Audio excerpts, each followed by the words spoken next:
As an entrepreneur and business owner, you spent years learning how to make money, but nobody actually taught you what to do with it once you got that money. That's exactly what we're going to cover in this video. I'm going to be breaking down the 5 financial habits that most entrepreneurs, especially ones that are just starting out, are either clueless about or they just don't have the financial discipline to actually follow through with it. But I do want to preface that I'm not a CPA, I'm not a financial advisor, so if there's anything in this video that actually works for you, great, go out and apply it, but make sure to consult with a financial professional. For those that don't know me, my name is Gary Frater. I've previously managed social media for some of the biggest stars and celebrities on the planet: Mike Tyson, Brendan Schaub, Steven Crowder, Mark Sanchez, and a ton of other influencers and podcasters. And then I went out on my own with my brother and we started our social media agency from scratch and grew it from 0 to over 20 full-time employees, working with some of the biggest podcasters, brands, and celebrities on the planet. The only thing I ask is that if you enjoy this video, make sure to hit the like and subscribe button because it really helps with the algorithm. So without further ado, let's get right into the video. Starting with number 1, make sure you're allocating enough money away for taxes.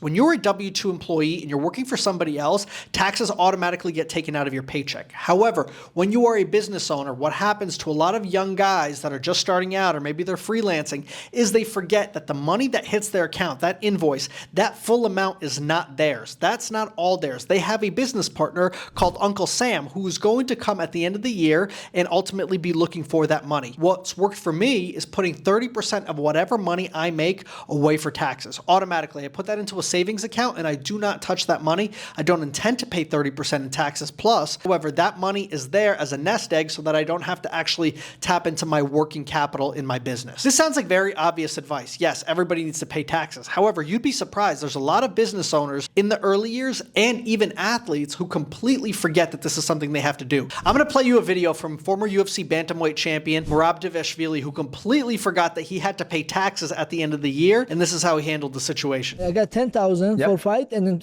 $50,000 for bonus. Oh, I'm so rich. I have $60,000 now, right? Before I never see this much money. I stopped work, of course. I never go construction. And then bye. Yeah. And I stopped working.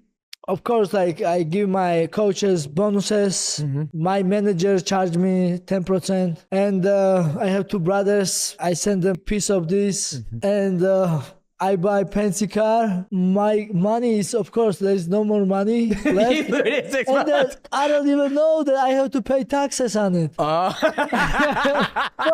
Also, after you won the $60,000, you went broke in 6 months. Yeah, I spent. You spent, and then you went back to work. I go back to work. Yeah. I'm showing you this to make sure that you don't end up like him. Number 2, I don't let money just sit in my savings account. You see, every dollar that's sitting in your savings account is literally losing value every single day due to inflation. In fact, you're not even saving that money. You're actually losing it because it's depreciating in value. What I do instead is I invest in the stock market. You see, the S&P 500 averages around 10% every single year. That is way more than any savings account will ever give you. The biggest issue when it comes to investing in stocks, and where most people mess up, especially those that are just starting out, is they try to pick individual stocks that may or may not work out and may or may not do well, as opposed to putting their money into things that are predictably going to grow and are essentially going to guarantee you a return. They might not shoot off and you might not become a millionaire overnight, but over the next decade or two, you are going to make substantial progress. Let me explain what exactly I mean. You see, after reading one of my favorite financial books of all time, The Warren Buffett Way, it completely changed the way that I think about investing, and it actually exposed the biggest lie in the financial market game. That Wall Street guys, buttoned up, went to Ivy League schools, that do this for a living, can actually outperform the market. You see, they did a study where they took monkeys and had them throw darts at a board, and the board was filled with all sorts of different stocks. And then they took those same Ivy League Wall Street guys and had them pick stocks.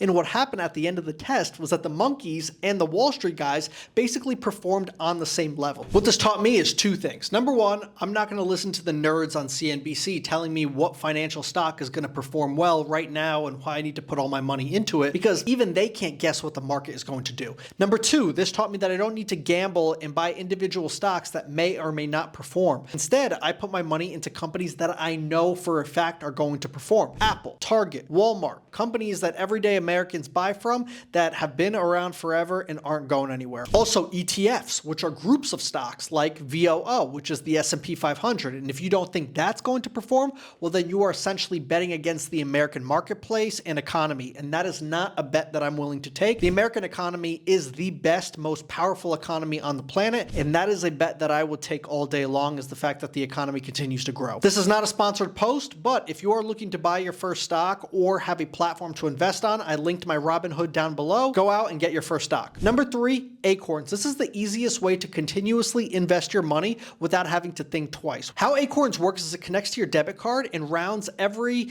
purchase to the nearest dollar. For example, if something costs 30 cents, it'll take that 70 cents and invest it into a done-for-you portfolio that Acorns picks on your behalf based on your age, based on how aggressive you want to actually invest as well. Before you know it, after a few months to a year, you're going to have quite a bit of money saved from all the purchases that you made over the years. Just be mindful that whenever you pull that money out, you are going to need to pay taxes on it. Consult with a tax professional on the best way to do that. Number 4, make sure that you have at least 6 months worth of living expenses saved up for both your personal life as well as your business. Because the truth is when people talk about peace of mind, what they are really talking about is having money in the bank, a cushion that if shit hits the fan, if there's a rainy day, if you have a bad month for your business, you are not going to go poor, you're not going to go broke, and you won't have to completely rearrange everything in your life in order to make ends meet. That right there is also the most powerful negotiation tool that you could have on the planet. You see, when you come to the table for a certain deal, if you have money in the bank, this will allow you to actually think clear and make better decisions for both your personal life and your business. If you are, for example, going to go into a new business venture with somebody, if you don't have money in the bank, you are going to be way more likely to end up with a bad deal. When you have money in the bank, you can walk away and say, you know what, this is probably not the right person I'm going to partner up with, or maybe this is not the right business venture. As opposed to you needing that money, you're like, you know what, I got to make money, so even if there's a 10% chance this works, I'm just going to jump right into it. And this will also allow you to walk away from a bad client, one that you don't want to work with, as opposed to needing that business and just saying yes to somebody that you know you don't really want to work with. Point is, money in your pocket will remove desperation. Anytime you start a business deal or a partnership on desperation, it's usually never going to work out the way that you want it to, or it's never the ideal scenario, period. Last but not least, number 5. This one is actually the thing that's the most quote unquote boring, but it tanks businesses the fastest if you don't do this. And that is to be tracking every single number that you have in your business and your personal life. And you don't need a fancy software to do this. In fact, a simple Google spreadsheet will really help you. For my business, for example, I have how much my employees are every single month, how much revenue is coming in, how much profit am I making, all the expenses that I have in my business outside of my employees also. And then for my own personal life, I track how much rent cost, how much I'm spending in miscellaneous expenses, how much AI tools are, things like that. What happens is when I have everything laid out in front of me, both my personal and my business expenses and how much money I'm making, I can then make sound decisions for both aspects of my life. For the business, I'm like, okay, let's trim the cost here to save more money, or let's figure out how to get another client so that we can make more money. For my own personal life, I can then deep dive and figure out, okay, where can we trim costs? What can we improve? What can we actually afford?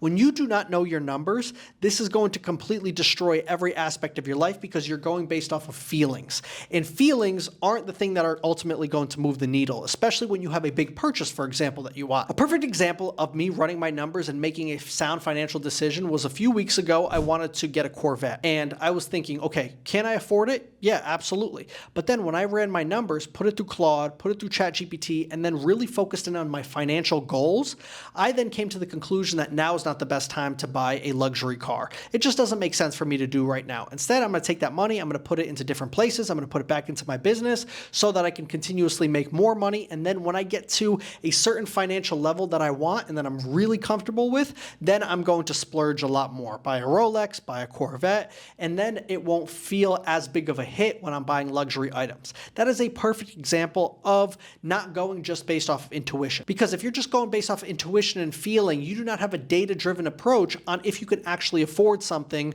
or if it actually makes sense for you financially. This right here allowed me to drastically improve the financial decisions that I made and has brought me closer to the financial goals that I ultimately want to achieve. Guys, thank you so much for watching. If you enjoyed this video, make sure to hit the like and subscribe button. It really helps with the algorithm. Again, this was not financial advice. For those that don't know, I run a social media agency called Freighter Media, where we work with some of the biggest podcasters, celebrities, and business owners on the planet to grow their social media accounts. I would put my team up against anybody. We've got a team of over 20 full-time video editors, graphic designers, social media managers, all dedicated to growing your brand and bringing as many eyeballs to you and your business. So if that's something that's interested to you and your business, make sure to DM me on Instagram or go to freightermedia.com. Otherwise, I'll catch you guys in the next video.